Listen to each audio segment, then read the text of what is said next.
Boa noite, salve, salve, boa tarde, bom dia. Não sei em qual momento você estará assistindo esse vídeo, né? Para você que não me conhece, eu sou o Caruso aqui da Rede Verdão Palestra, né?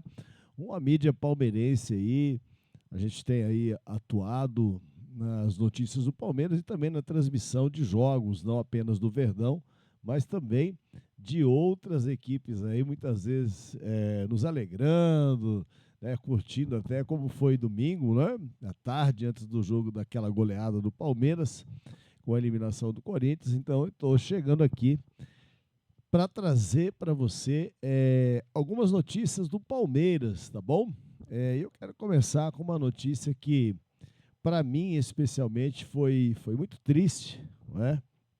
Que foi a notícia do passamento hoje da morte do Tonhão. Eu me lembro que a torcida, quando o Tonhão, que não era um primor técnico, né, mas representava a garra palmeirense, representava a torcida, ele que tinha vários escudos do Palmeiras tatuados pelo corpo, a torcida cantava Tonhão, Tonhão, Tonhão, Tonhão, né? Então, marcou época, 55 anos. Ele faleceu nessa terça-feira, dia 22, em razão de complicações de um problema no fígado. O defensor tinha aí 55 anos, como eu disse a você, estava internado. E a filha do Tonhão foi quem informou, não é, a morte do seu pai nas redes sociais e também disse que o velório seria apenas para os familiares. Antônio Carlos Costa Gonçalves nasceu em São Paulo em 23 de fevereiro de 1969. Pelo Palmeiras, ele participou da campanha dos títulos do Paulista de 93, sendo titular na decisão contra o Corinthians, no Morumbi. Ele ainda venceu outros 6 campeonatos pelo Verdão. Os paulistas de 94 e 96, o Rio-São Paulo, né, que era um charme, né? O Rio-São Paulo era forte, né? Em 93, e os brasileiros de 93 e 94, além do torneio Euroamérica de 1996, disputado contra a Fiorentina, tá certo? Também vale a pena aí ressaltar que o Tonhão sempre teve o carinho da torcida palestrina por ser reconhecido pela raça entregue em campo, mesmo fazendo parte de um time formado por vários atletas de destaque. Aquilo que eu disse, o Tonhão não era um primor técnico, mas o cara se superava em campo. Ele representava assim como o Galeano, não é? O defensor sempre deixou claro o carinho pelo Palmeiras, inclusive chorando durante as entrevistas, quando o tema era paixão pelo time de coração. Só para a gente encerrar, foi o Tonhão, no início da sua carreira, quando perguntado a respeito de quem era ali o seu ídolo, o seu exemplo como zagueiro, ele disse que nada mais, nada menos de que o Luizão Chevrolet, mais conhecido como Luiz Pereira, tá bom? É o nosso carinho aí, nossas condolências à família, né, do Tonhão, que hoje está enlutada, e não só a família, mas toda a coletividade, toda a família palestrina também, ok? Mudando de assunto, o Palmeiras vai à CBF, e eu quero trazer aqui um comentário, né, do nosso palestra, porque tem a opinião aqui do João Gabriel Falcade, né? A gente tem que atribuir os créditos, atribuir aí, é lógico, né? Que opinião, sacanagem da arbitragem em Caxias do Sul não pode ser abafada por vitória. E isso é muito interessante, porque se o Palmeiras tivesse perdido ou empatado o jogo, que teve uma interferência direta da arbitragem, porque no meu entendimento agora, falando daquilo que eu penso, vou falar do comentário do João Gabriel Falcade, se ele dá o pênalti e se ele expulsa os jogadores, o jogador do Juventude, além da falta que foi o recuo de bola dentro da área do Juventude. Foi um absurdo, né, o que esse juiz fez contra o Palmeiras, o senhor Alex Gomes Stefano, do Rio de Janeiro, não é? Mais absurdo ainda é a CBF colocar um árbitro e o VAR do Rio de Janeiro para apitar o jogo do Palmeiras, que está disputando cabeça a cabeça, ponto a ponto, contra o Botafogo, que é um time carioca. Então vamos aqui ao comentário do João Gabriel Falcade. A vitória do Palmeiras por 5-3 sobre o Juventude esconde um nível desastroso, patético, inacreditável e inaceitável praticado pela arbitragem Caxias do Sul, pelo senhor Alex Gomes Stefano, do Rio de Janeiro, com a anuência de Carlos Eduardo Nunes Braga, Diogo Carvalho Silva e Rodrigo Pereira Joia, responsáveis pelo VAR, e também cariocas, tá certo? Então aí, ó, créditos ao nosso palestra, tá certo? A condução do jogo foi uma tragédia, com enorme incapacidade para focar apenas em sua falta de cognição para o trabalho. Alex Gomes Stefano e a equipe do VAR ignoraram um pênalti assustador sofrido por Estevão. Foi ridículo, foi. E o placar ainda era 0-0. A não expulsão de Jadson por 2 faltas seguidas no camisa 41 do Palmeiras reforça a cegueira seletiva de todo esse time, que não reúne quaisquer condições de arbitrar uma partida.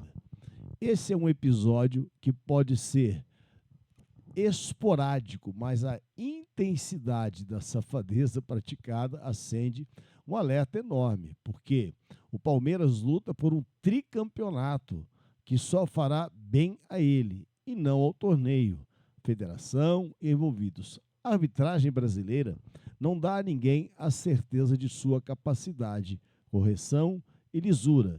Então, cabe ao clube estar muito atento, mesmo em dias de vitória, para o que se pratica em seus jogos, tá certo?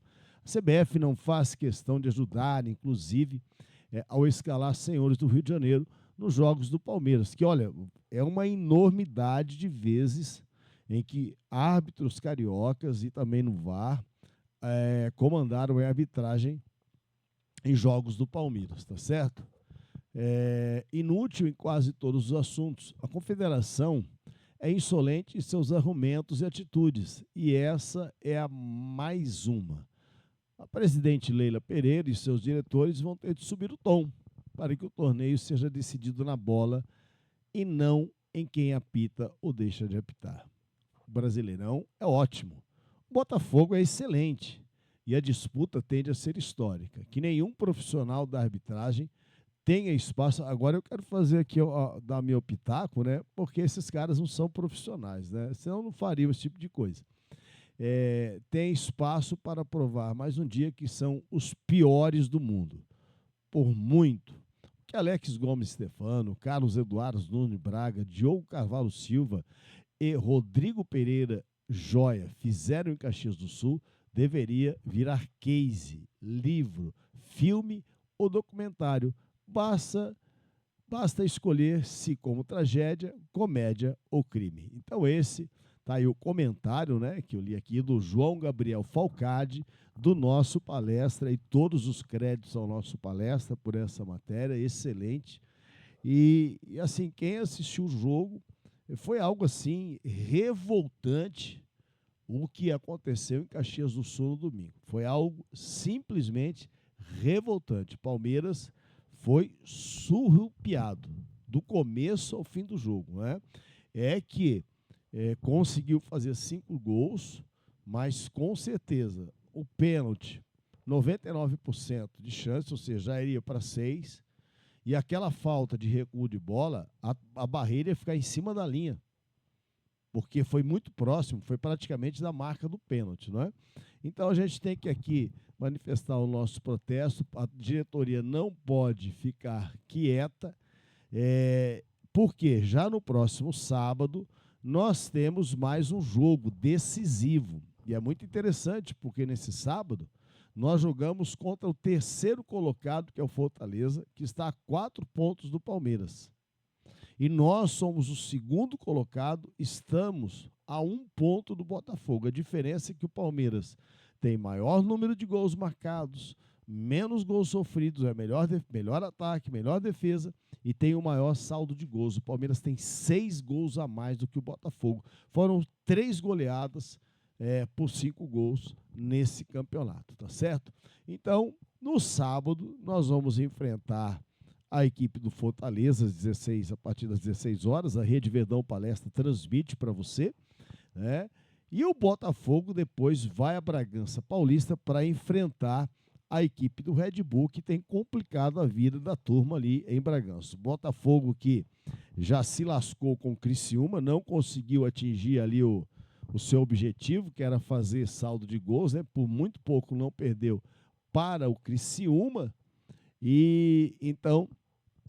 e joga contra o Penharol no meio da semana, amanhã, na quarta-feira, pela Libertadores, né? Um título que o Botafogo não tem e não vai ter também, e depois tem um jogo de volta, ou seja, nesse meio de tempo são 2, tem o jogo contra o Red Bull, depois vai ter outro jogo pós-eliminação da Libertadores, que o Palmeiras tem a chance aí de dar um salto.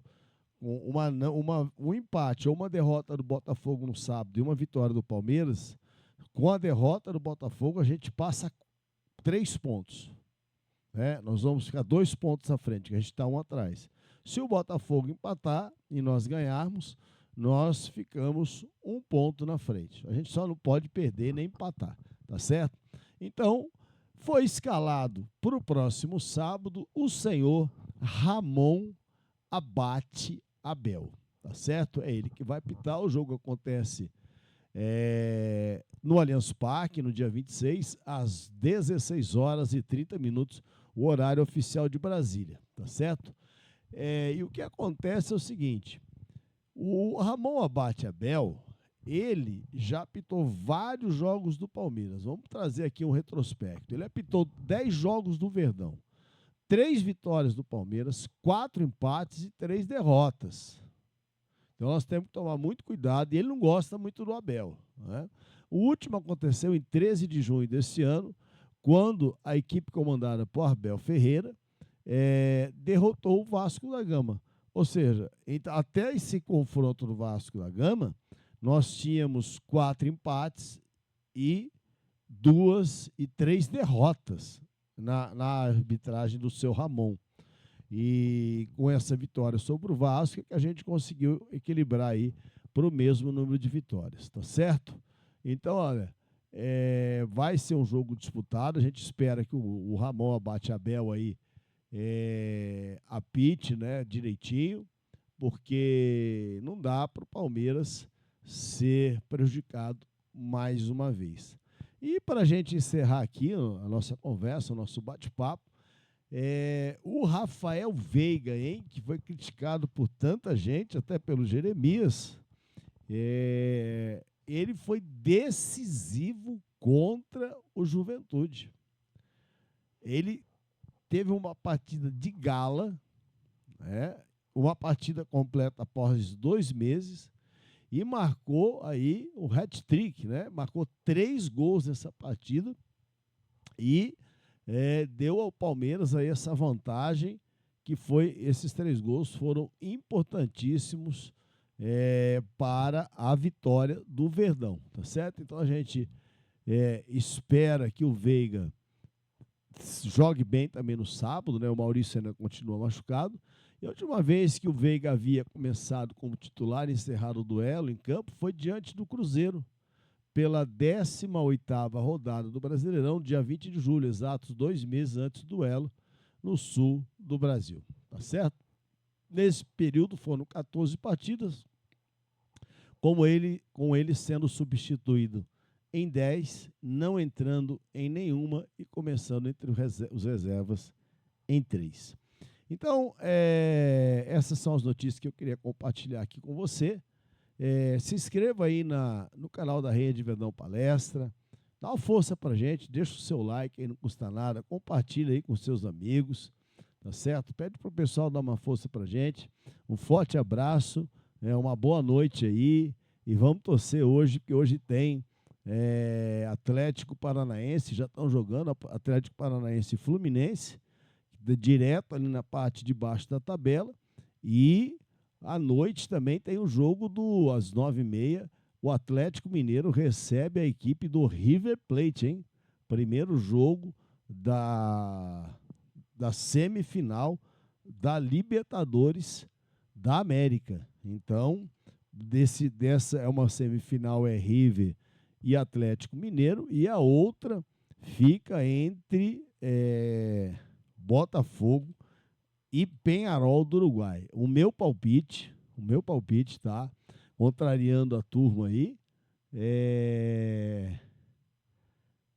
passa o River, passa o Peñarol, e o Peñarol é campeão, tá ok? Ninguém acredita muito, eu acredito, tá bom? A partida segue 0-0, só tem um detalhe, só para encerrar aqui.